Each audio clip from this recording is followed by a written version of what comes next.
so I moved from PG County. I was on staff at Zion Church. Shout out to Zion Church, Keith Battle.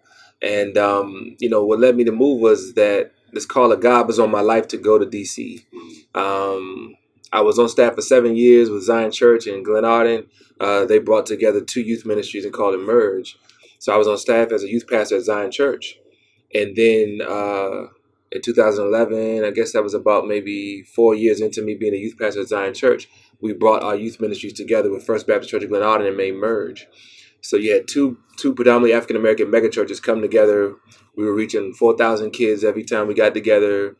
Fox 5 News covered it, Washington Post, but I was very unfulfilled. And the reason why I was unfulfilled, man, was because God had given me a vision in 2007 to go back to D.C.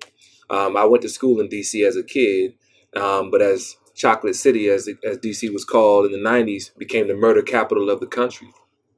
I had this fear of D.C. I didn't want to be nowhere near D.C. And the Lord softened my heart, broke my heart.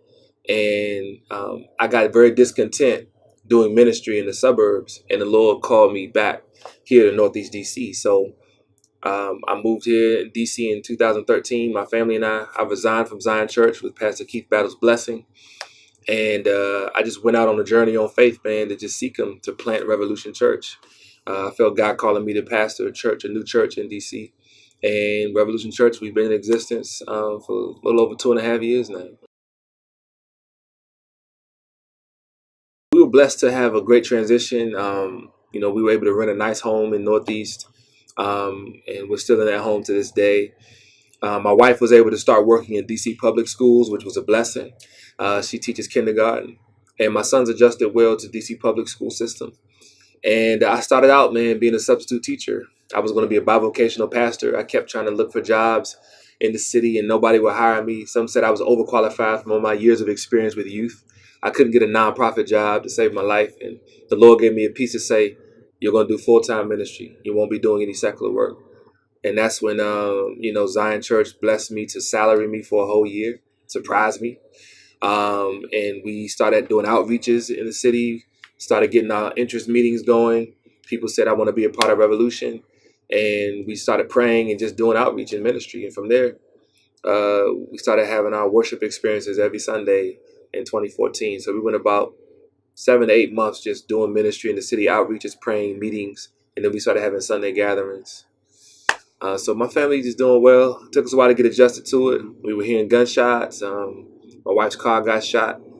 A dude Hound PCP crashed into both my cars right outside my house, crashed into him. And I had been standing right there. I was loading up one of my vehicles to get ready to go preach and rap at this church. And my wife delayed me. Praise God for a wife who delayed. Because she was like, hold on, babe. So I waited while I was carrying these boxes down to go to the event. And I heard these brakes screeching and dude crashed into my joint. He got out and tried to run away. Some young boys who he stole the truck from their aunt. They came up, started whooping up on him.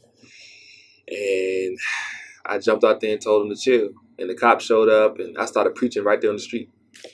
And so I called the pastor and said, hey, I can't come and preach.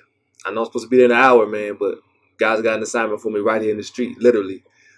So I started ministering to the people out there, man. So those were some of the key marks for us that we knew we were in the right place. And God has sustained us all this time.